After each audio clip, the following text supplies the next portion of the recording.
You are listening to Recovery Queen Melissa Presents Tales from the Trap. I am your host, Melissa McMillan. I am a recovering addict, a human trafficking survivor, and yes, a human trafficking convict. I spent 20 years in active addiction, experiencing things most couldn't imagine. This podcast is where we tell the truth about the streets, about the system, about survival, recovery, trauma, and the people who never made it out. These stories are raw, real, and sometimes they're hard to hear, but you know what? They matter. This is Tales from the Trap. Hello, we are back. Tales from the Trap. I am your host, Melissa McMillan, and we are in a different room in the house again. So, a couple of things before we start. I have a whole bunch of questions, but I want to talk about Beyond the Trap Alliance support group. So, next Wednesday, December 10th at 7 p.m., we are starting our very first Beyond the Trap Alliance support group.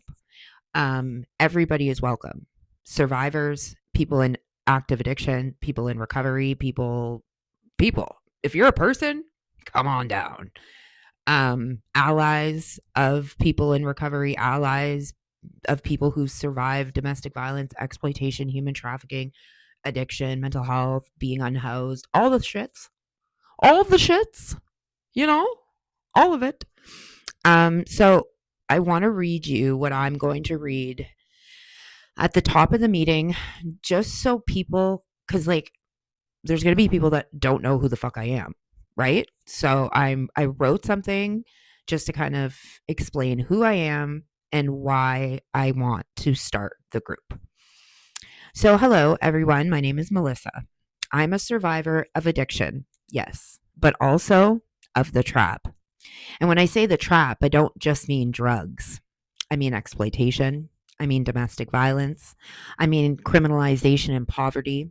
I mean trap houses, survival sex work, unsafe relationships, unsafe homes, unsafe systems. I mean the entire ecosystem that keeps people stuck in cycles of harm, desperation, and chaos. When survival becomes a job and trauma becomes currency. I spent almost 20 years inside that world, not just addicted, but trapped. Psychologically, financially, emotionally, physically trapped. And when I finally got out, I realized something really important.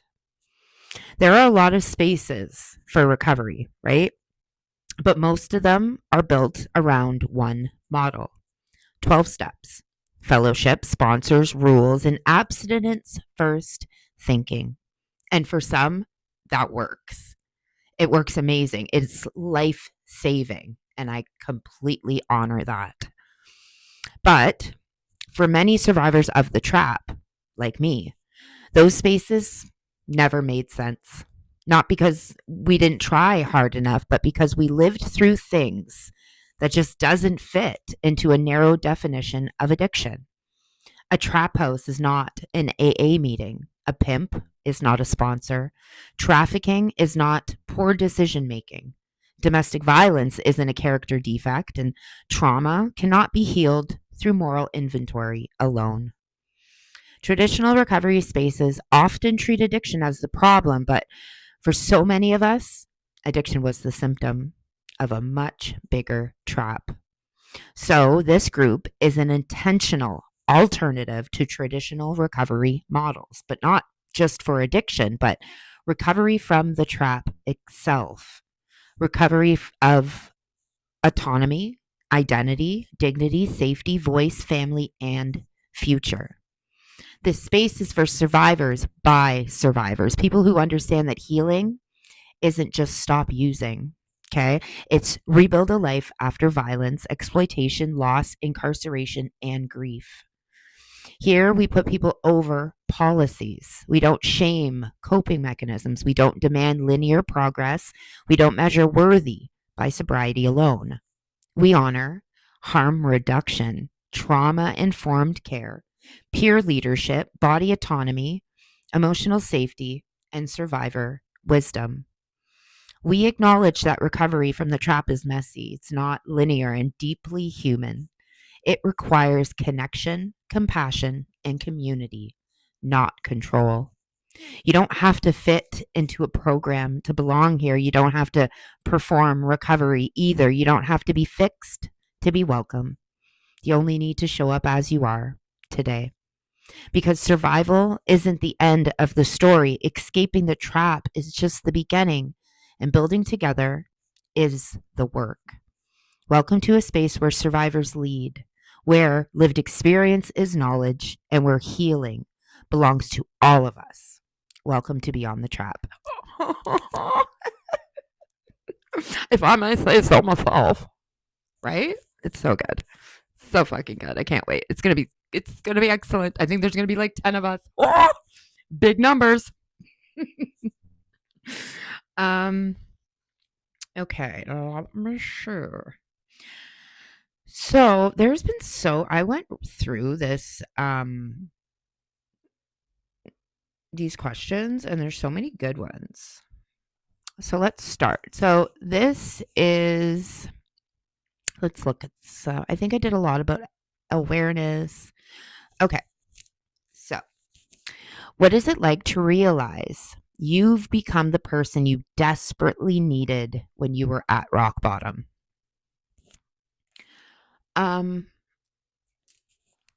Sometimes it's frustrating. Sometimes it's frustrating because I'm like, I was out there 5 years ago, and it's the same shit that my clients are dealing with that I've dealt with. And I understand that agencies are bound by policy and procedure. I understand that. But where the fuck is the person that, like me, like where's the alternatives? Where's the peer support that's supposed to be bridging the gaps? Like, it's difficult to navigate policies that I don't agree with. And it's hard to enter other agencies as like to work with them because they're bound by policies I don't agree with, right? That's why I really think just consulting for agencies is the way to go, because I'm not bound by their fucked up policies. And fucked up policies are fucked up policies, and they're put in place for a reason. And I'm not saying that there shouldn't be policies. Like, that's not the world we live in. But putting people before policies should be first and foremost always. And I don't think people agree with me. And they say they agree with me sometimes, but they don't.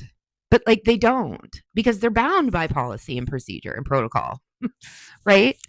So it's just the world we live in. And but it makes me feel great that I've been able to be someone, be something for someone that I desperately needed when I was out there. And I hope the farther along I get, the more people I'm able to work with. Right now, there's not a lot of consistency. But consistency is not the strong suit of a lot of people, especially those in recovery, in active addiction, in survival mode. So I don't expect, it's just hard because like you're like, oh, like, okay, so this part's hard for me. When you see potential in a client and they disappear, that fucks me up because I'm like, what? Where'd you go? You know? Oh, yeah.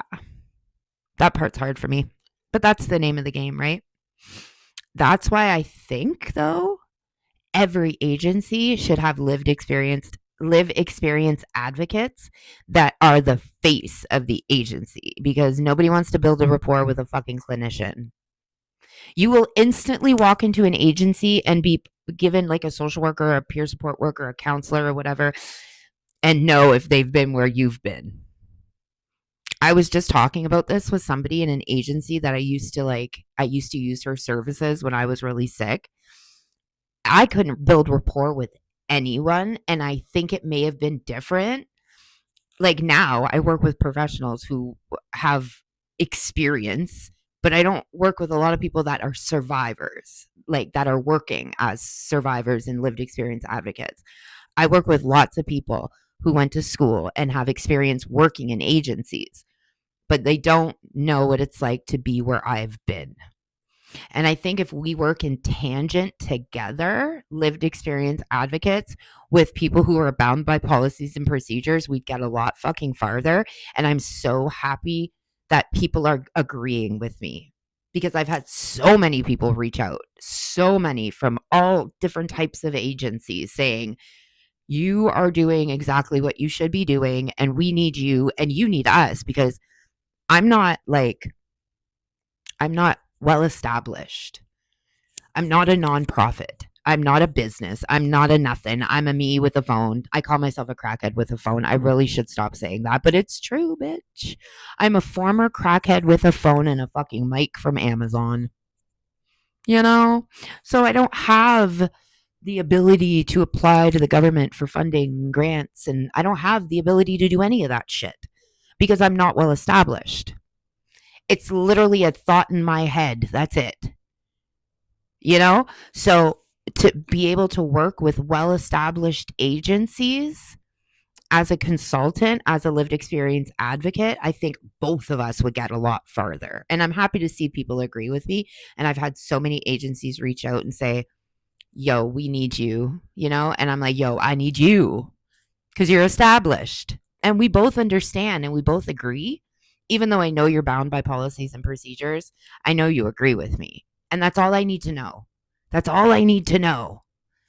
Because from the outside, especially as an addict and like somebody who's utilizing services in the community, you think half the people you engage with in these agencies are fucking assholes.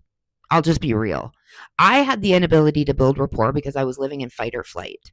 Do you think if I had somebody say that to me, I would have went, uh-huh. There's an aha moment right there. Do you think if I would have had a survivor say, yo, I understand why you can't build rapport with people. You're fucking living in fight or flight mode. You're living from crisis to crisis to crisis to crisis. Obviously, you don't fucking love the girl that just graduated 3 years from university and in your face trying to do a fucking intake with you. Obviously, you're going to be a fucking dumb bitch. I'd be a dumb bitch too, right? Like if I had actual human beings that talked like me and acted like me and I knew lived through the hell that I've lived through, I may have had better chances of building rapport and building connection. And what does that do? That allows me to come back again and again and again. I was talking about this on TikTok today. How do you measure success in advocacy? How I measure success in advocacy? They keep coming back. They show up for our appointments. They're reaching out to make appointments. They're reaching out to me when I've told them to. They're doing the homework that I've asked. That's how I measure success. You're not going to see success overnight. What you will see is if they come back or not. And if they come back, that's success. Period. Period. Because half the people I work with fucking disappear. You know? So, okay, let's go on to the next question.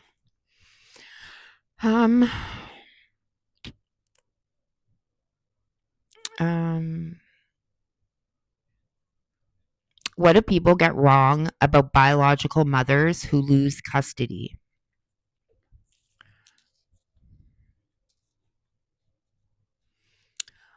I think there's this like preconceived notion that biological mothers are supposed to like fight for their kids once they get better. I don't believe that's necessarily true. I think you measure how much of a mother you are and if you're a good parent, a good mother, even if it's just biologically, you measure that by the choices you make for them and not yourself. In a perfect world, if it was up to me, if God could say, okay, in regards to your kids, what do you want? I'll make it happen tomorrow. I would say I want all 4 of my children under my roof and under my care. That is not reality. That's not reality. And the reality is, because dynamics were put in place for me, because I was sick, because I was an addict, Dynamics were set in place for me. And when I came back, I had to mold myself based on the dynamics that were already created. Okay? Sometimes those dynamics aren't good for your mental health. Sometimes there's dynamics that you just have to keep at an arm's length in order to survive it. There is nothing wrong with saying the best thing for my child is not me. I know I would be the best thing for my child if the dynamics that were put in place weren't there, but that's not reality. You know how I say I lay in the bed that I made for myself? That's what I mean. I came back, they had a life. They had a life, and I had to gauge whether incorporating myself in their life was for their best interest. It took years of recovery for me to understand that. There are some things that aren't how I want them to be. Because like I said, if I could have it my way, I would have all 4 of my children raised together in my home. But that is not the dynamic that we have. That is not the dynamic that I walked back into. There were choices made for me that I have to live with because of the things I did. So it took years of recovery to understand that fighting for your children may not be in the best interest of your children. And that's all you have to do. Understand what is in the best interest of your kids. Right? Is the best interest of your kids to fight with whoever has them? Is the best interest of your kids to go to the courthouse and do a motion to fucking change?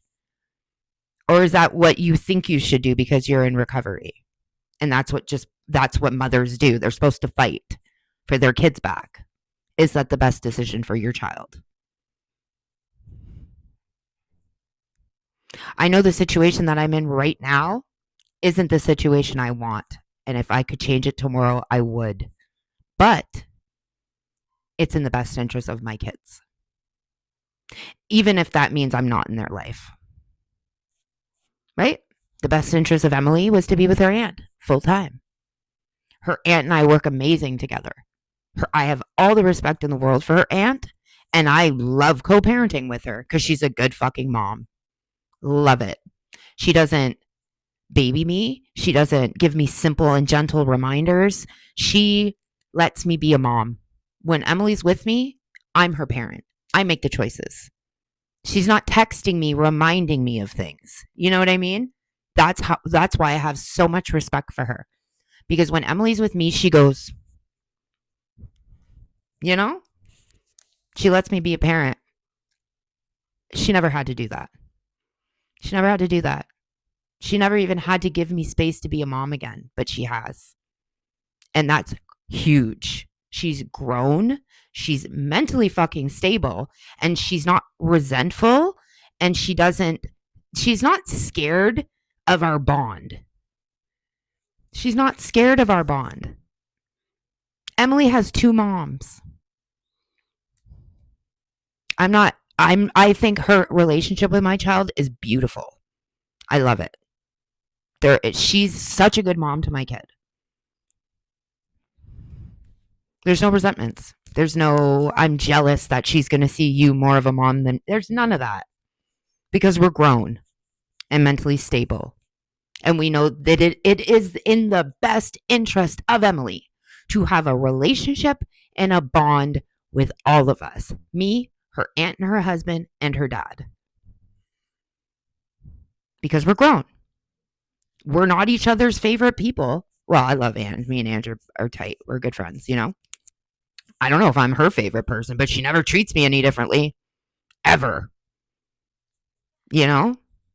We've gotten past the childish, fucked up shit. The scare, the does she love you more than me shit? Because that has fuck all to do with our kid and everything to do with us.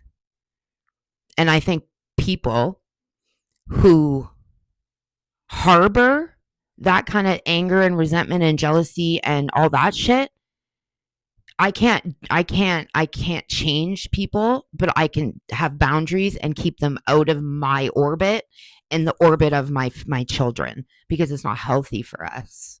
And there's nothing wrong with that. There's nothing wrong with that. So if you're a mother of 5 and when you come back and you're in recovery and you can only have a relationship with 3, fucking thank fuck for that. Because there's mothers that come back and have nothing. Zip, zero, nada. And they pick up the pieces of their life and they go on and they wait for their kids to be adults. So if you have 5 babies out there and you come back into recovery and you only have a relationship with 3, thank fuck for that relationship with the 3 girls or 3 kids you have. I'm so grateful for my 3. I make do with the bed I made for myself. I have a beautiful life today. Period. And I think society doesn't get that. Society thinks mothers are wastes if they can't establish bonds with all of their kids. Sometimes it's out of our hands. Sometimes it's out of our hands. And there's nothing wrong with saying,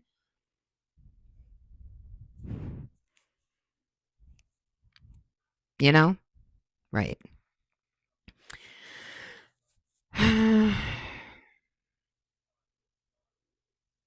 Okay, let's see here. How do you hold space for guilt without letting it shape your identity as a mother today? I make TikToks. That's how I hold space for guilt. I tell the honest, brutal, fucked up truth. You know, I have a video pinned on the top of my TikToks and it's called Late Night Finds. You know that trend? Late Night Finds, but it's just my daughter crowning me for being off crack and fentanyl for 4 years. The daughter that I had to give up to her aunt when she was 2 because I was a fucking raging drug addict. That is how I allow guilt and shame and remorse and regret have a piece of my life, but it doesn't consume it. Because, yeah, I gave up my kids. Yeah, my kids were apprehended. Yeah, I chose to stick needles in my arms instead of being a mother. Period. But the fuck I'm here, homie. Just own it. That's how you let it have a piece of you. It's healthy. It's healthier than ignoring it. You know, I got to tell the whole story for you to understand what a miracle my life is today. If I didn't tell you what I did to them, how the fuck would you see me in my full entirety? Like, if you didn't know what I went through, how the fuck can you judge how far I've come?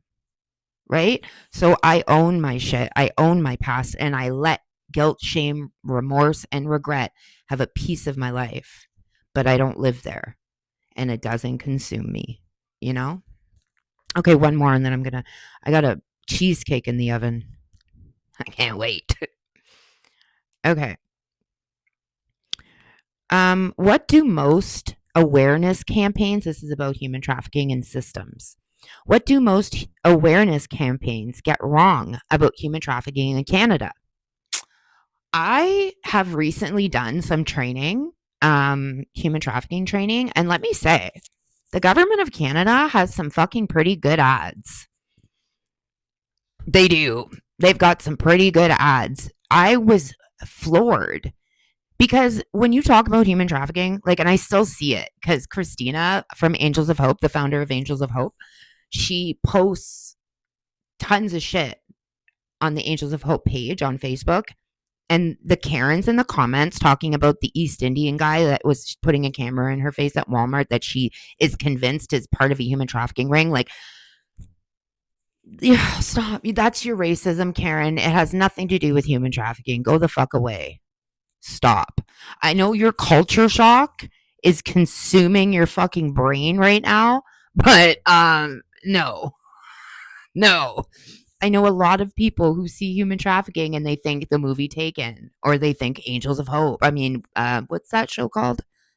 What's that other one there with the human trafficking cop? Is it Angels of Hope? No, wait. Freedom of Hope. Freedom of Hope. They think of that. They don't think of a sex worker whose boyfriend or baby dad or husband is making her do sex work. They don't think that.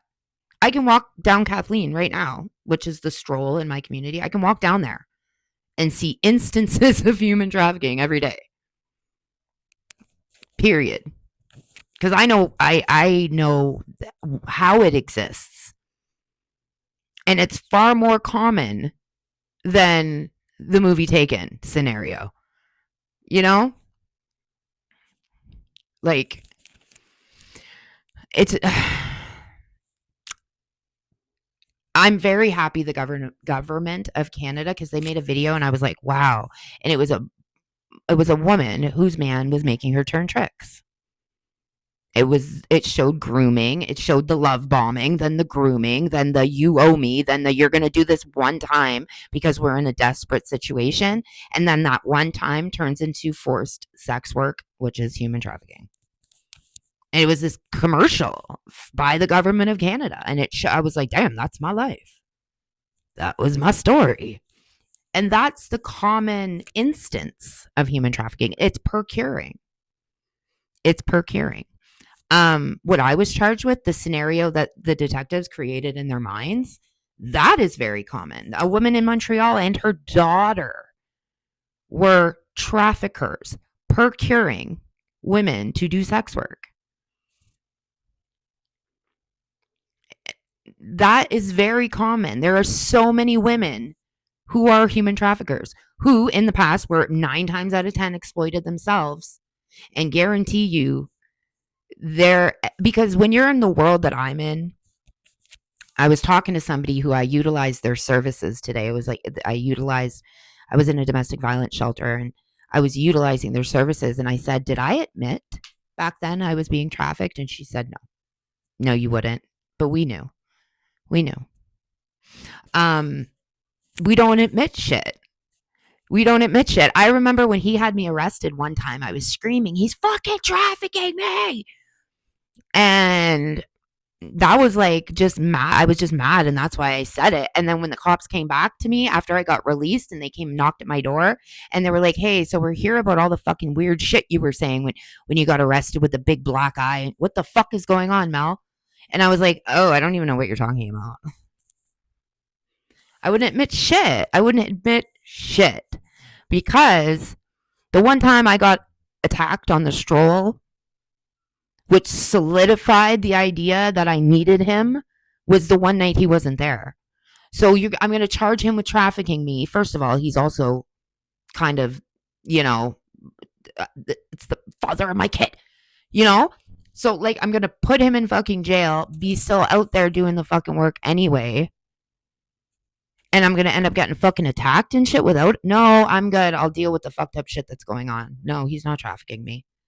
Just like when the community would call, because my corner was right across from Bella Vita on Kathleen in Sudbury, Ontario. And there was there was a pet store there. And the people would be calling. The police would be showing up saying, people in the community are calling and saying, he's pimping you out. Is this what's happening? And I was like, ew, no, he's protecting me. Which I thought at the time that's what he was doing, but he was also robbing me, beating me, fucking, So yeah, girls like us don't tell. We don't rat. We don't. So the girl that got charged with human trafficking in Montreal with her fucking 22-year-old daughter, guaranteed she was a victim of exploitation in the past. She just didn't tell. That's the problem with women who get charged with human trafficking. 9 times out of 10, they're a victim themselves. We just don't tell. Right? Right. Anyways, my cheesecake burning.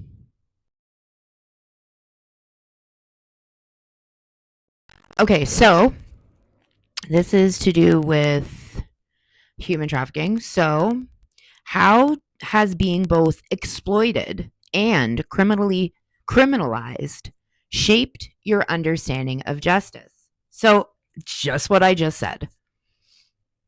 I see women get charged with human trafficking, and I go to the comments, and there's no empathy, there's no humility, there's no nothing. There's just put her under the jail. There was one comment that said, it should be a life sentence for human trafficking. And I think, fuck me, bro. That could have been me, man. That could have been me. It just fucks me up because, like, we're women. 9 times out of 10, we're a victim of something, especially if you're in that world. If that's shaped my understanding. I see how women get caught up in that, and you're not doing it to hurt anybody. What I did and what they charged me with were totally 2 different things. Like, I didn't force nobody to do nothing, bruh. At all. I just said, if you want to keep smoking fucking crack for free, like, you're going to have to pull weight in some regard. Can you boost? Can you do whatever? You got to go. You got to go. You cannot sit here begging for fucking drugs for days upon days without a fucking dime to your name, pooks. That's not how it works here. Right? And she was like, oh, well, I want to do what you guys are doing. So I was like, oh, have you done it before? And I found out she had done it before because she's also gotten other people charged with human trafficking. This was not the first time she had accused somebody of procuring her. So I don't know. I see it so differently, especially when it's women. You know, I also see generations of human trafficking where, you know, somebody actually had said this to me. There was something, and it was a generational thing where the father did it, the son did it, the next son did it, and it was a generational thing. That's just what the men in the family did. And it's common as fuck, especially in Southern Ontario. So I see, you know, I have empathy for everybody. And I think that might be, I don't know. I don't know. I think that might be like a character defect of mine because I have empathy for even the traffickers, bro. I have empathy for my baby dad who's been in fucking the pen for 7 fucking years because he's a fucking trafficker. I feel bad for him because I know the shit he got arrested for and charged with he didn't do. Yeah, he's a trafficker. Yeah, he's a drug dealer.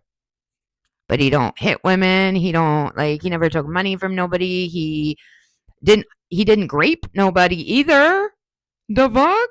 Yeah, he trade crack for sex. Gross, nasty. But he didn't grape nobody. I still got empathy for the fucker. And he's a piece of shit. I have empathy for everybody. Like, yeah, I don't have hard feelings for anything that happened to me. I'm like, you were sick. You were fucked up. I can't expect people to forgive me if I'm not going to forgive them. Even in my speaking events, I always say I am not telling this story to disparage on anybody's hard work. Because so many people who victimized me were fucking sick. You know? So, yeah, I just have empathy and I see it differently because I was in the shoes of the trafficker. You know? So, yeah. What do survivors of human trafficking need from each other that institutions can't provide? Hope. Hope. Hope. Anybody who works at any kind of fucking advocacy agency, victim services, like anything, they have so much valuable experience in the industry of advocacy, but they don't necessarily have lived experience. They don't know what it feels like to be on the other side. Right? they can't give a survivor the kind of hope that I can, because I know what it's like and I lived through it. I got out and look at me now. Like, I don't have anything. I'm not saying I'm a big fucking, but I have a beautiful life. When people first get out and they survived and they're like, now I got to lay in the bed I made for myself. There's not a lot of hope. I didn't have a lot of hope. Imagine if I would have had a survivor encounter a survivor in my journey. I haven't encountered not one. I haven't had one survivor to look up to, one survivor to advocate for me. I don't know. I don't even know if that exists in my city besides me. To be honest, are there any other human trafficking survivors that are doing peer support in Northern Ontario? I don't know of any. I know that survivors need hope, and clinicians cannot replicate the kind of hope that another survivor who made it out the other side can. That's the only difference. I think we need each other. I think, like I said earlier, I really, really, really think that agencies that are well established with policies and procedures and all that fucking bureaucracy need lived experience advocates. I think survivors in a human trafficking scenario, like you're advocating for human trafficking survivors, if you get a call from a survivor, the first person that person should be looking at and seeing is another survivor. Period. There needs to be frontline human trafficking survivor lived experience advocates, and there isn't. Not Northern Ontario. I know there is in Southern. But there's nothing here. We have to get the girls from Southern Ontario to peer support the girls up here.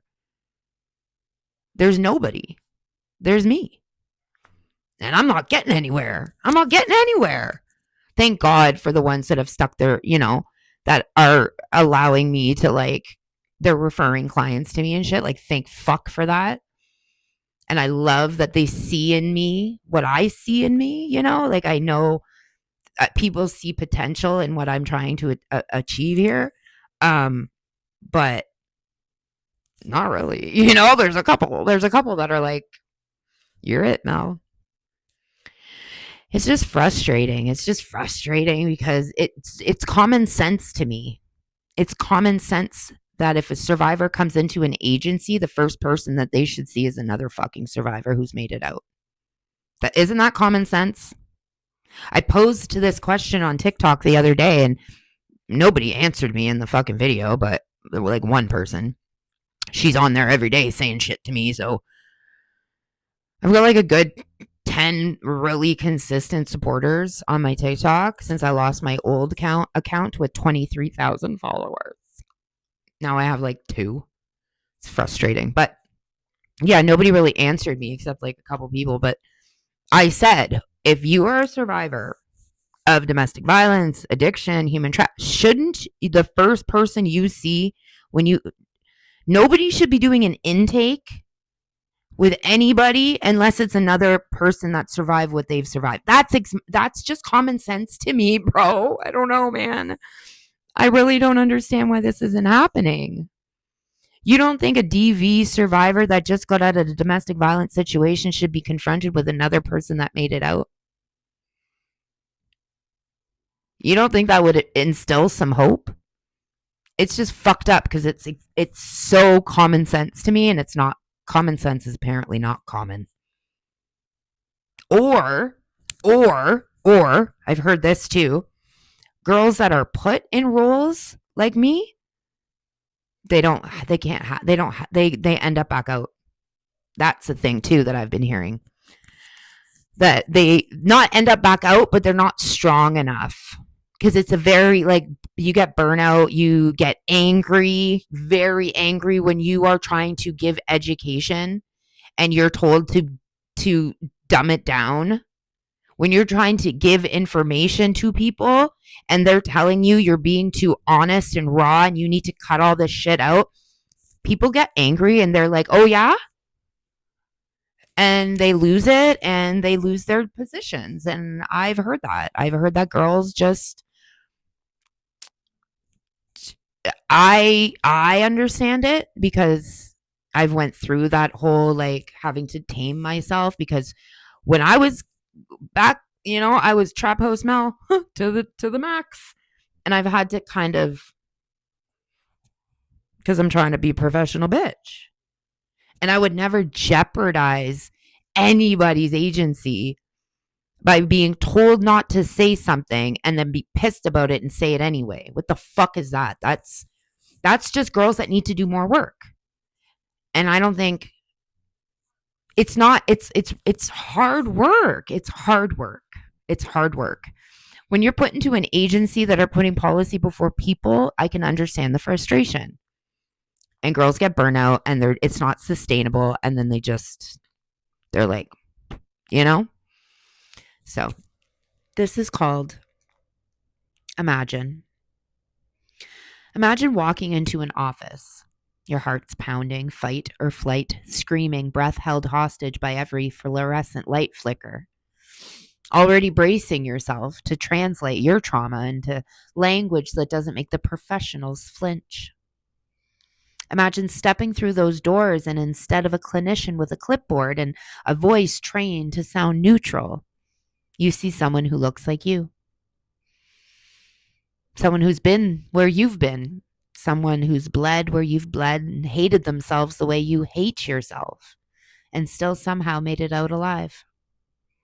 Imagine if the first face you saw wasn't a degree on legs, but a survivor, dressed in scars and wisdom.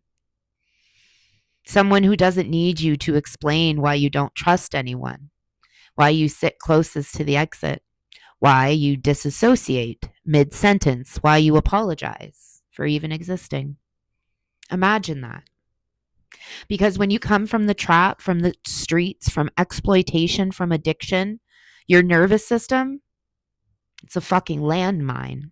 And your body is a battlefield. And let me just say, rapport building exercises, they don't earn trust when you've survived systems that killed people like you. We don't build trust with worksheets. We build trust with eye contact. Eye contact that says, me too, babe. I lived it too. But we walk into agencies staffed with people who read about trauma in a textbook, ran simulations in classroom, got A's on papers about suffering they have never tasted. While we're sitting there with trembling hands and open wounds trying to translate hell for someone who's only ever studied it. Do you know how alienating that feels? Do you know how many survivors never returned to services because they couldn't connect with someone who didn't speak our language? If peer support was led by people who lived it, who breathed it, who survived it, people like us, the whole fucking system would change. We'd walk in and we'd see possibility, not pity. We'd feel seen, not studied. We'd start performing trauma. We'd stop performing trauma just to be believed. We'd stop shrinking just to be palatable. We'd stop lying just to be safe.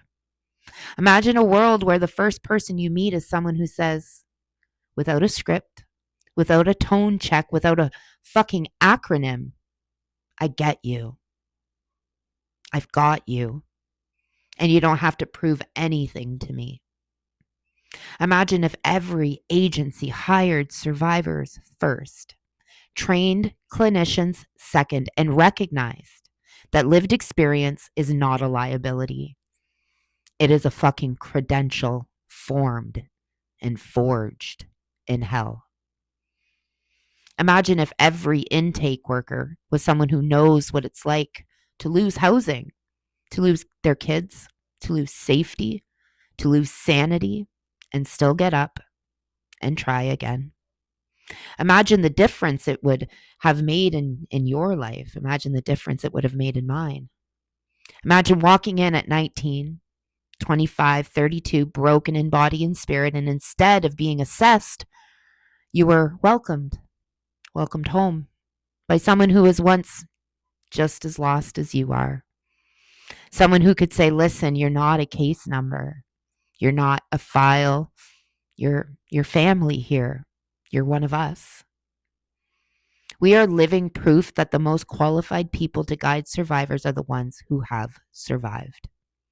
Not because we're perfect, but because we know what it's like to rebuild a life on shaky legs with no guarantee that the ground will hold. Peer support isn't a program, it's a revolution. It's survivors taking back their narrative, their agency, their expertise, and saying to the system that failed us, move. We've got this now. Because we've walked through hell, and instead of burning people with us, we came back with buckets of fucking water. And just imagine if every survivor who walked into a building was greeted by someone who carries that same fire, that same truth, that same lived through the worst and still here fucking energy. The world would be different. We would be different. I would be different. And for the first time, the system would finally look like the people it claims to serve. Okay, so these are some rapid fire questions. What saved you that shouldn't have? Being charged with 9 counts of human trafficking, trafficking of crack, and trafficking of fentanyl. Saved my whole fucking life, bitch. Saved my whole fucking life. That was the turning point that changed the whole trajectory of my existence. And I know I've come on here and I've dogged on the detective that arrested me. I've dogged on her and I've held her responsible. And I think I need to walk that back. I really, really do. Because if it wasn't for her, I wouldn't be here.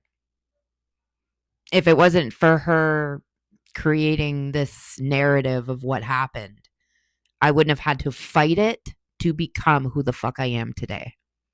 So she did her job. That was her job. And if it wasn't for her, I wouldn't be here. And I actually have a lot of respect for her because when she heard, even when I was out on bail, I was out on bail for human trafficking. She was the arresting officer. When she heard in the community that there was a woman that was being trafficked by someone I knew, apparently, right? And she had heard that the woman being trafficked, her name was Melissa. And I was the Melissa sex worker in the community, right? So she thought of me instantly and she called me and she said, even though I was the one that arrested you, if you're being exploited, I can help you. And at the time I was pissed. I was like, are you fucking kidding me? I've even called her racist in the past. She was doing her job. She was doing her job. And regardless of the fact that she arrested me for human trafficking, she was ready to arrest a perpetrator who may have been exploiting me. So I really want to watch what I say from now on about that detective. I had a lot of time to reflect. I had a meeting with someone recently and we talked about this detective. And I don't know why I thought about it a lot after I left. I really, really, really shouldn't say poor things about this person. I don't even fucking know her. I was just mad she arrested my ass and interrogated me for fucking 30 fucking thousand hours. You know? I was just pissed because, bitch, that fucked my life up. But it saved it too, right? So. Okay. Um.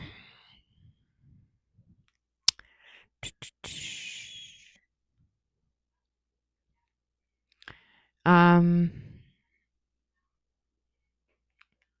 Sorry.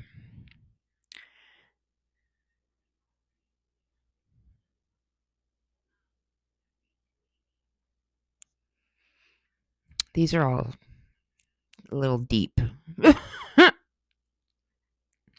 Yeah. Yeah, those are a little too deep for me right now. I'm going to move on. Oh, this is a good one. What did recovery teach you about surrendering control over outcomes with your kids? Um, for a really long time, I thought gaining control would fix things. It doesn't. It doesn't. I am, when you do the work and you understand who you are as a person and you recognize your patterns of behavior and your character defects, you understand that you don't need control. I don't need control over my kids. I don't. I don't need control. Having custody of my kids does not make me a mother at all. Period.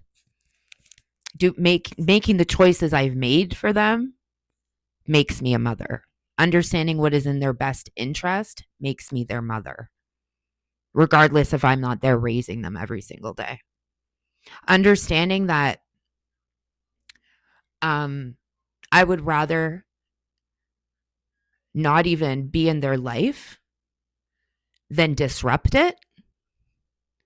That's what a mother does. I don't have to battle for parenthood anymore. And I think people who do need help because you are no kind of mother if the only thing you're mothering is fucking control. Right? It's like those parents who get divorced and they're constantly in competition about who's the better parent, who's the cooler parent, who has the better rapport with their kids, who's got the stronger bond with their kids. Your kids see right through that eventually. Trust me, Pookie. Trust me. They do. They will. Your kids will see your fucked up shit before you even see it. Your kids will see your behavior and your patterns of behavior far sooner than you will. And if you don't remedy that shit and swallow the resentments and the jealousy and the need for control and the need for competition, like I would never compete with Ange for the affection of M ever. I'm blessed she has a strong woman in her life that raises her every single fucking day. Blessed. Why would I not want a strong ass, badass bitch to be in my child's life? Like, who gets up and works every single fucking day? And it's like, I think that's fucked up. And I know a lot of people like do this. Like, trying to say some shit without saying some shit, you know? I deal with biological mothers every single day, right? I talk to moms that have lost their kids or have given up kids or had babies apprehended at birth. I deal with all walks of life in regards to biological mothers, right? And the one pattern I see is the competition between the guardian who was given the child and the. Is that God saying, shut the fuck up, Mel? Shut the fuck up. God, have I ever listened to you? No. I see a competition between the guardian and the biological parent. Let me tell you, if you don't remedy that and do the work and figure that the fuck out, like if you don't relinquish control, your children will understand that you see them as a commodity, like a Birkin bag. They will understand that you see them as extensions of you. And if you are not the biological parent of that child and you are holding resentments and jealousy and like you live in this competition world,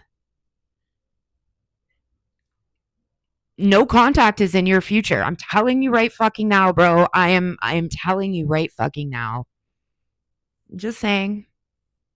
Just saying, because kids understand. If they grow up. I'll give you an example. I had this biological mother tell me this story. She doesn't really have a relationship with her daughter. Okay. Her daughter doesn't see her as her mother. She sees the woman who's raised her as her mother, right? But they were starting to get closer. The foster mother, who's had this little girl since birth, and the biological mother were getting along. So the daughter was seeing her biological mother quite a bit.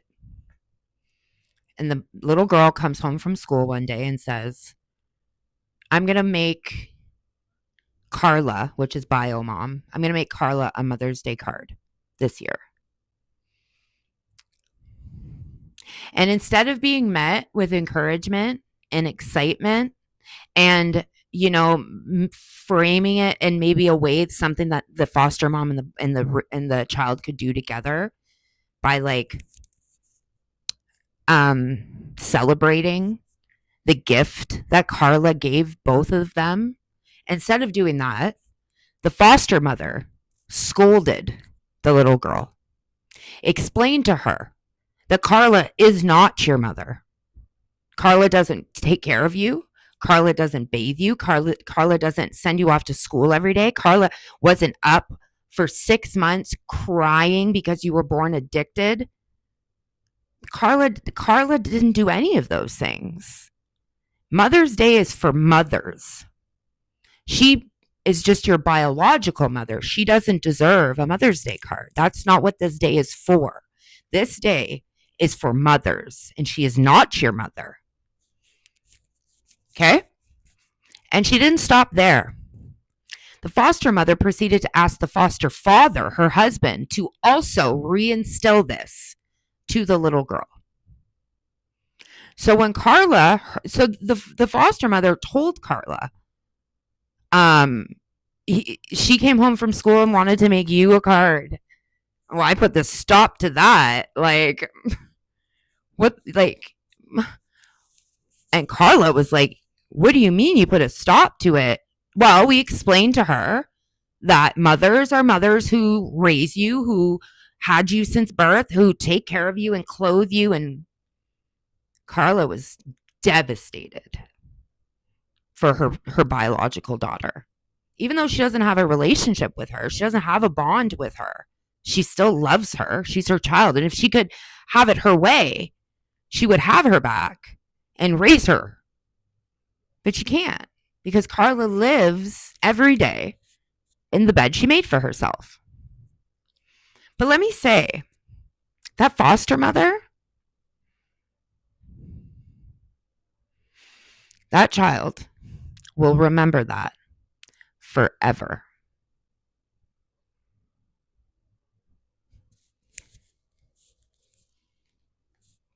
Let's move on to the next question.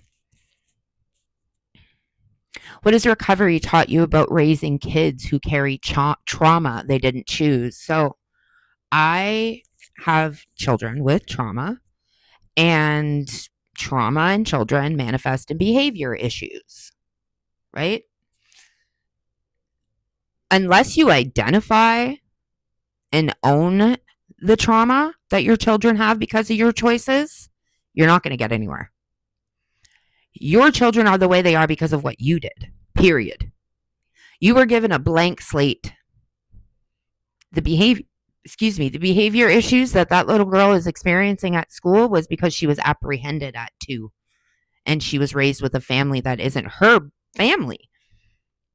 And even though she doesn't remember it, and she doesn't remember witnessing the drugs and the domestic violence and all the things that happened before she was apprehended, her body does. Her nervous system does. Her brain does. And all of that manifests into issues at school, issues with other kids, issues with authority. A lot of these kids are labeled as opposition defiance disorder kids.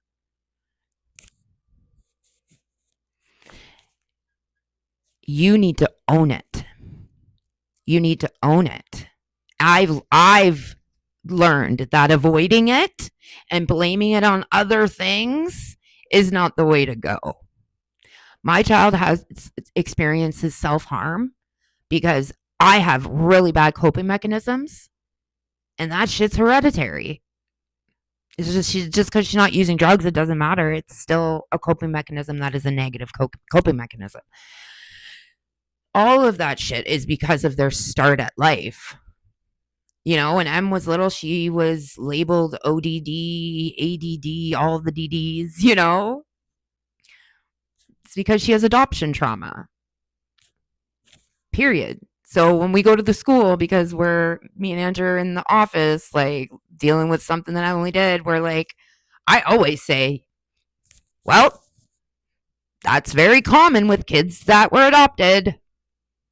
I will own my shit because my kids don't deserve to be labeled as nothing. That's what I've learned. I own it. And they can look at me however the fuck they want. I don't give a shit. I don't care what the school thinks or whoever the fuck. I say what my kids went through because of me. You're not labeling my child because of trauma that manifests. Right? Right. So that's what I've learned.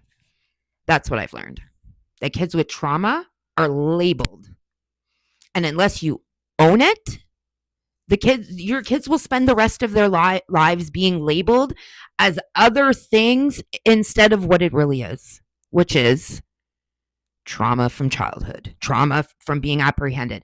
And like Aria was a lot better adjusted than Emily. Both of them still have trauma in their own ways. Neither of them are free of it. But it's all because of what we did. And that's what I've learned. So I found something from like early 2025. So early this year in my notes. You want to hear it? The mother who should be grateful. They love to remind me how lucky I am. Like I tripped into motherhood again by accident. Like somebody handed me my own kids out of pity. Like I should wake up every morning and send a thank you note to the people who doubted me.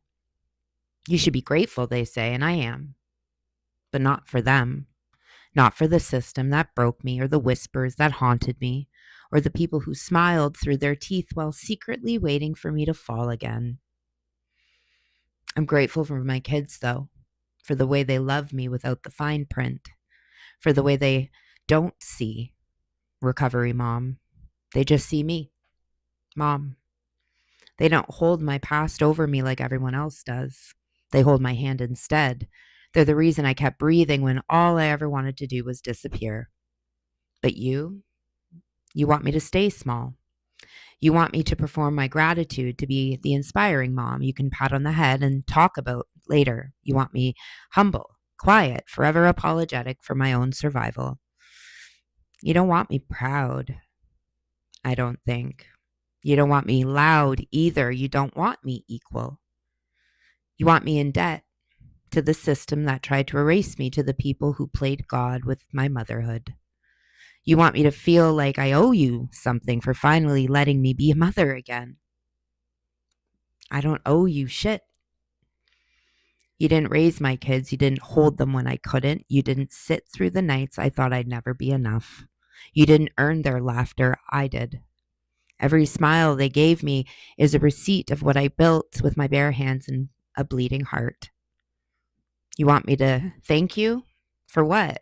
For reminding me who I used to be? For saying, I'm so proud of you with that tone that really means stay in your fucking lane. For watching me like a hawk and calling it care.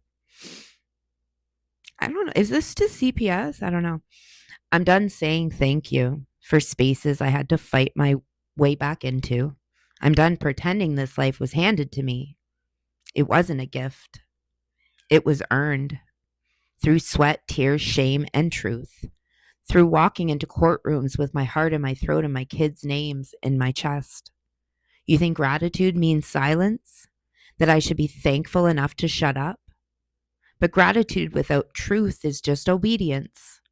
And I'm not obedient anymore. I'm free. And freedom doesn't sound like thank you. It sounds like laughter in my kitchen.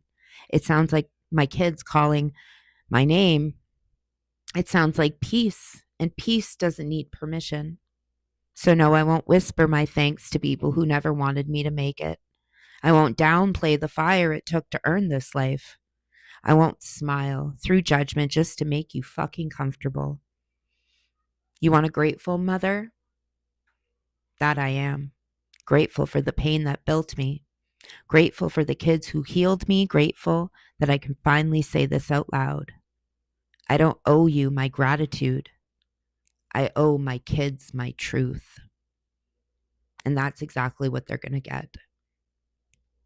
I don't know who the fuck that was. That's from February of this year. I don't fucking know, man. Anyways,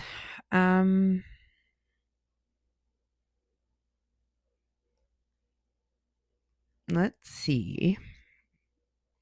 More. Okay. What's a truth about yourself you were too ashamed to admit in treatment? That I didn't want to get better, that I had no desire to get sober, that I didn't care, that I didn't think I would ever have a life that didn't involve some sort of substances. Like I always saw myself as maybe becoming a functioning addict again. This kitten is like, Jackson. Yeah, like I went to rehab for shits and giggles. I went to rehab because that's what you were supposed to do when you were all out of options. I went to rehab after I would get kicked out of my parents. I went to rehab to get my kids back. Like I never went to rehab thinking I was going to get better, ever, not once. I think all of us have that. You either want to get better or you don't. There's no treatment facility that will get you better unless you want to get better. That's the fucked up part about addiction. Right? And it's like, it's not the want, it's like you don't know how. Right? It's not the want, it's the how seems so out of reach. That change seems so impossible that there's no point of even trying because you've tried that. It doesn't work for you. But do you want to make it work? Right? It's all in you. You have to see change and know it's attainable. And that's why I keep saying survivors should be the first people see in every regard. You should see hope when you walk into a treatment facility. And hope for me in active addiction would have looked like a girl who looked like me, talked like me, but wasn't a fucking active addict because she got out. I don't have one memory of one addict, only outreach workers like Rizzo, the needle exchange people, the red coats that would go out and give free works. Those were the only addicts that I knew.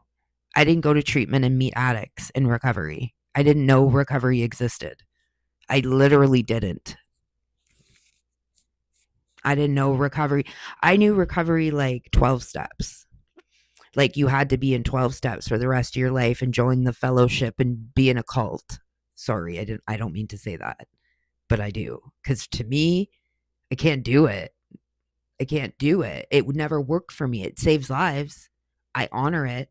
I shouldn't have called it a cult. But to me, it didn't work.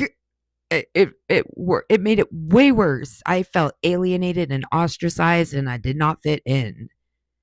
Till this day, I don't fit in with 12 steppers, bro. I don't at all. At all. We don't know. You are abstinence based. I am harm reduction based. You tell people that they're not in recovery because of your indoctrination. I can't do that. That's against everything I believe in. It saves lives. It does. It does. It does. I'll move on.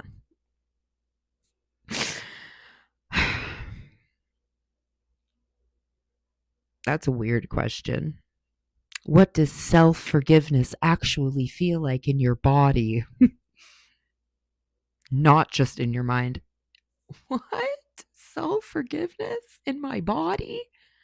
That's a weird question. Do you believe your overdose? Oh, I read this one already. Do you believe your overdose or your arrest was divine intervention?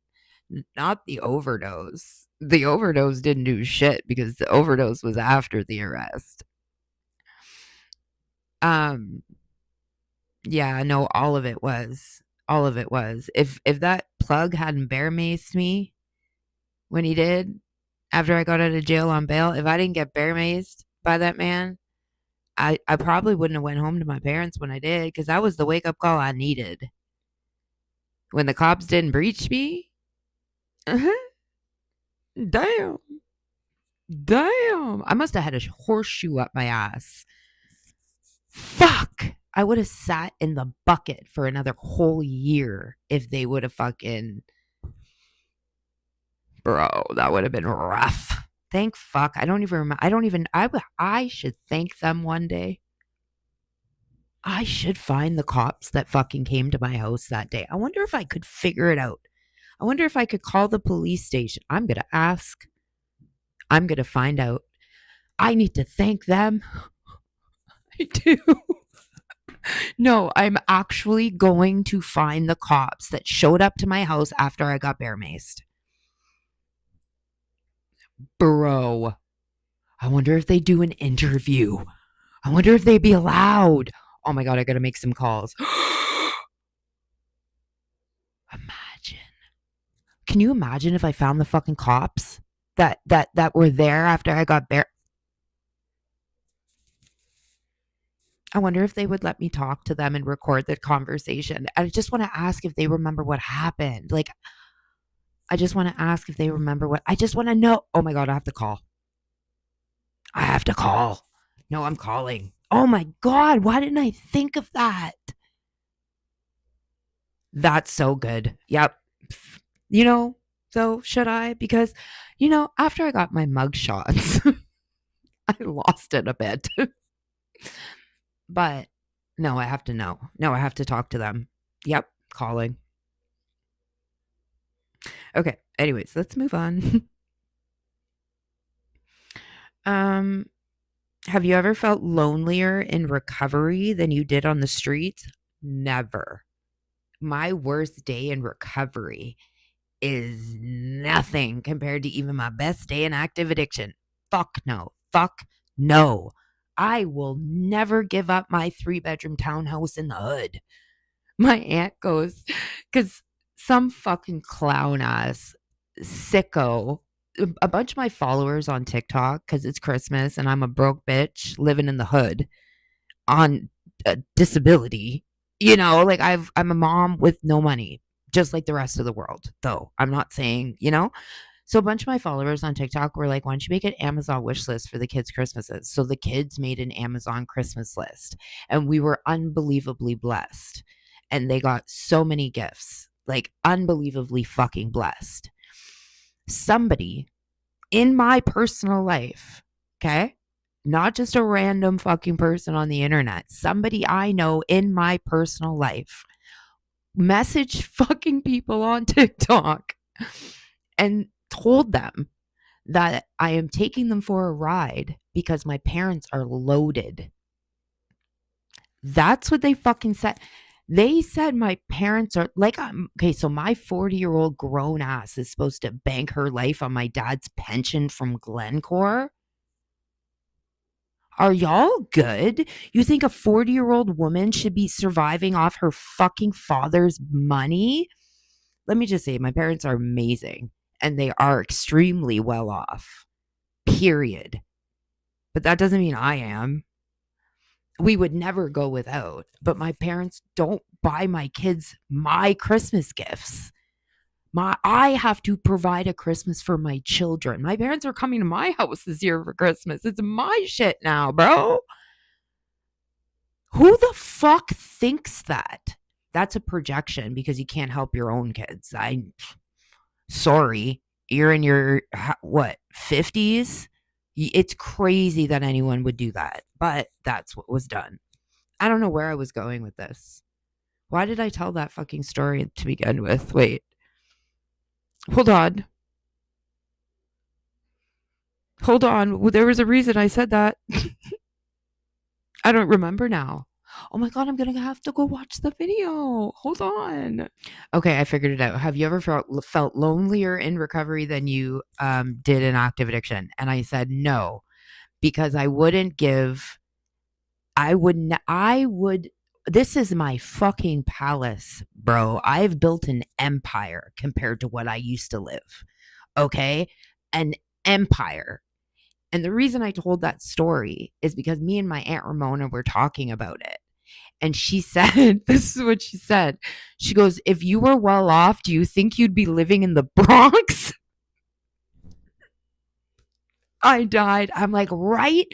That's what I said on TikTok. I was like, yeah, I'm fucking loaded. That's why I live next door to a triple fucking where a triple homicide happened. People are fucked in the head. But anyways, yes, no. Any day in recovery is compared to fucking all the adulting, even the car crash. I would have had 10 car crashes just like I had. 5 car fucking pileups just like I had. Over and over and over like Groundhog's Day. Than ever be in active addiction again. Ever. Nope. Nope. Moving on though. Moving on. I can't believe I had to stop the video. I am getting old and I don't remember shit. Period. I go off on it's I have ADHD. I'm dogging it though because I can't go on medication because it makes me feel like I'm on meth.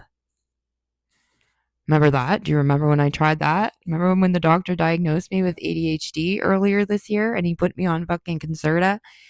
And it was the lowest fucking dose. My kid is on more Concerta than I was on. And I was like, all fucking day I felt like I was on meth. No, it was awful. I went to the pharmacy and was like, here you go. Nope. I'll live with the ADHD. I have to stop videos and rewind them just to remember what the fuck I'm talking about. But it's better than meth. Period. Okay, what's the hardest part about being the example now that everyone expects you to have it together? Nobody expects me to have it together. The fact that I have it together is like, people expect me to fuck up. Nobody expects me to have it together, bro. Nobody in my life expects me to have it together. They're thankful as fuck that I do. They're thankful as fuck, but they're all like, you know, that's how I think. I don't think anybody's expecting me to be perfect. My friends all give me grace because I have no fucking patience. None. I snap the fuck out constantly when I'm in a bad mood. My best friend, every fucking day, this girl, 8 o'clock in the fucking morning, asking me if I will bring her somewhere, wherever the fuck it is. She's my best friend, okay? I love her. She's my sister-in-law, okay? Brooke. 8 o'clock, she knows I'm going to say no. She knows it's going to piss me off. She knows I'm tired, don't want to be up to drive my kid across town in a snowstorm.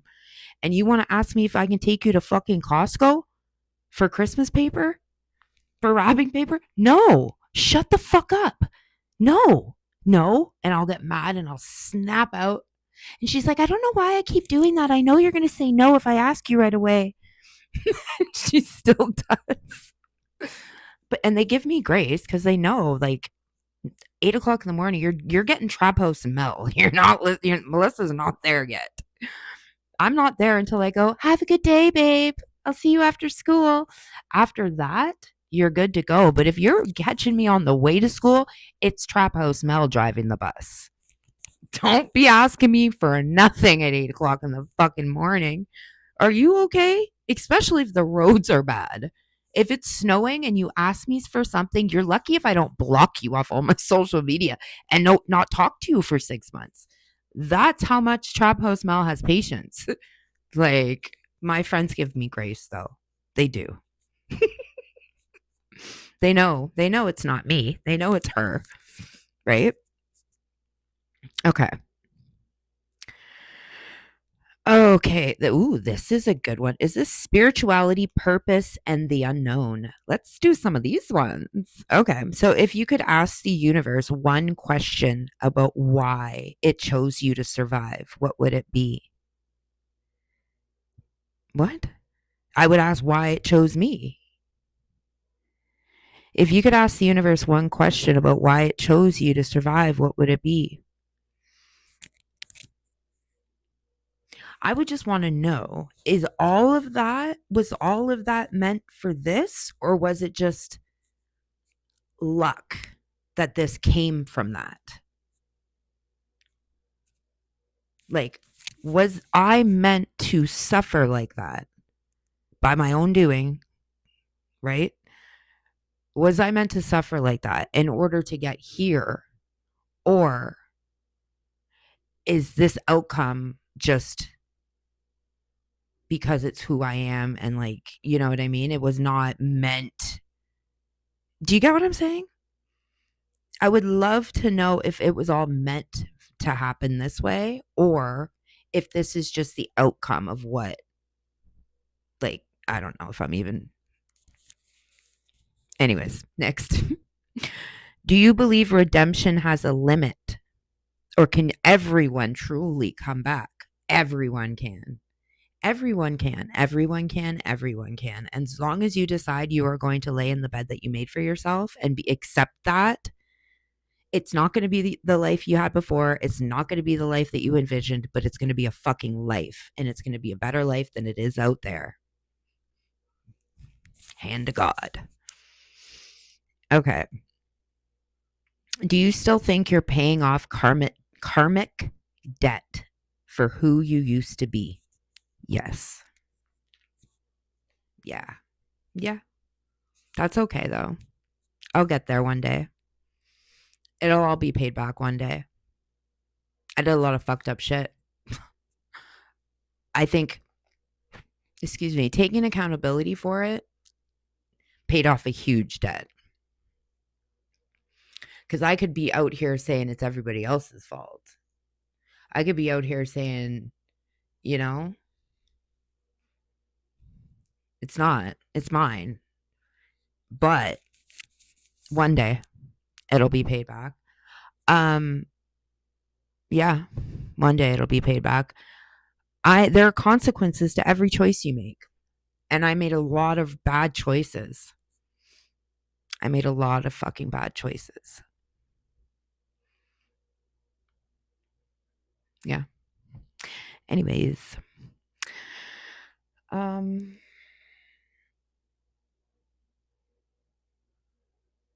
How did you handle realizing that forgiveness doesn't mean forgetting what you did? I don't think anybody will forget. I don't think it was that big of a fucking I destroyed my own life. Everybody else's life was affected, right? But, like, if we're talking about my family, there was nothing that was done that we could never come back from, right? Like, yeah, I stole their jewelry and pawned it, but I didn't do anything crazy, like, didn't steal their bank account. Like, I didn't do shit like that. I never robbed my parents in weird ways or take credit cards or anything like that. I took $100 out one time and I stole my dad's jewelry and pawned it. But, like, that's it. In 20 years too. I owe them so much money, though. Like, we're not even going to get into all of the money, but I never robbed them. I never did anything that they'd be like, oh no, we're done. Ever. Like, maybe in the moment, my mom would say, like, you're done. We're never talking. Like, but never.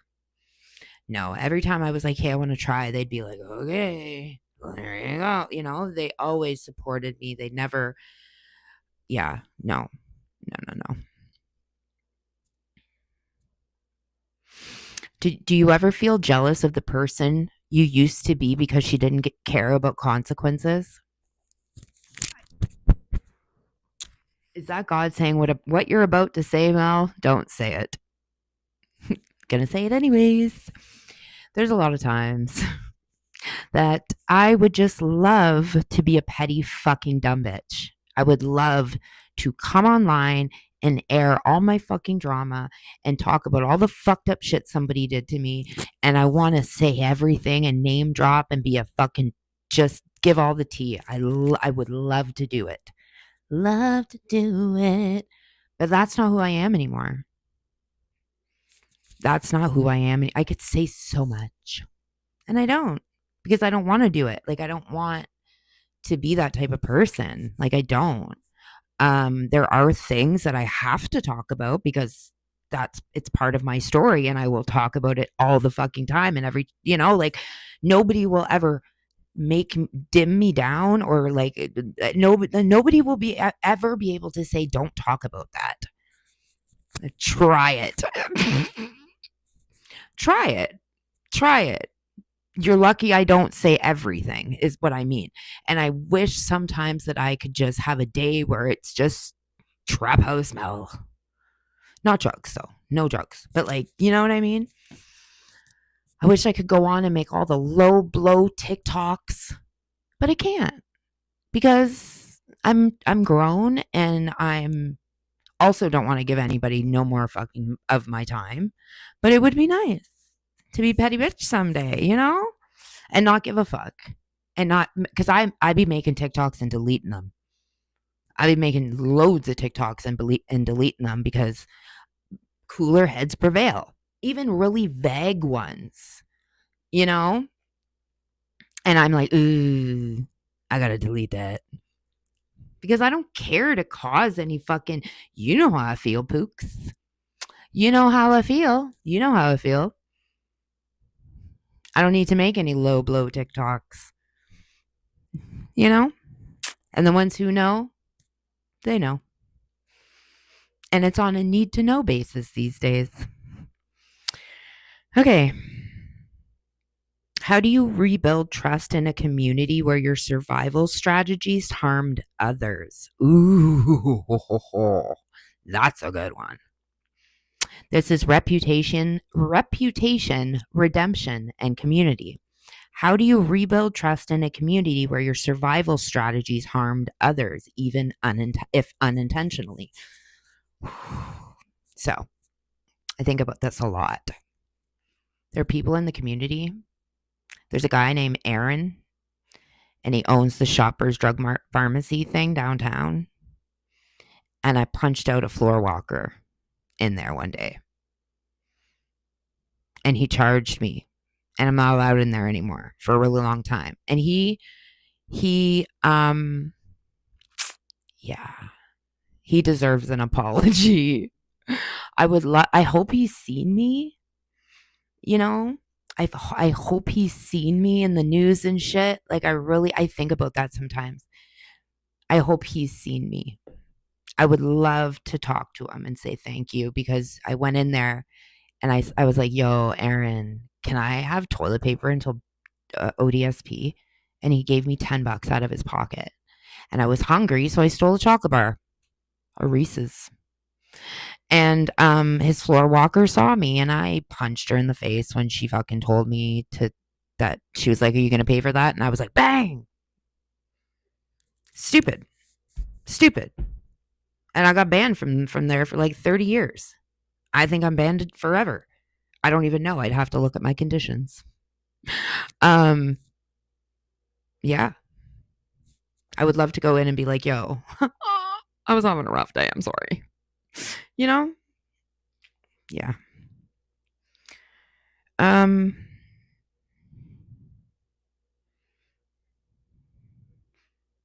What are the smallest, most ordinary moments that make you stop and think, holy shit, I made it out? Driving my kids to school at 8 o'clock in the morning. When Emily's here and I have to get up and bring her first 20 minutes out of town and then come all the way back 20 minutes the other way and then come home 20 minutes. When I do that, because that was the shit that I was out there begging the universe for. The mundane piles and piles of laundry, dishes in the sink, floors need to be washed, car needs an oil change, no money in the account, groceries need to be done. I want it all back. I wanted it all back. So when I'm tired in the morning and I can hardly keep my eyes open because I'm fucking exhausted, I think, remember that night on Kathleen? I was coming back from doing some call and I stole the guy's cell phone and I knew he was going to come back and I'm on my way and I'm trying to run because I knew my baby dad was going to be freaking out because I took too long and I dropped to my knees and I just cried and I was just like, I just want my life back. I'll never forget that moment. So yeah, when it's hard, I just think about that night on Kathleen. Anyways, guys, see you on the next one. Miigwech.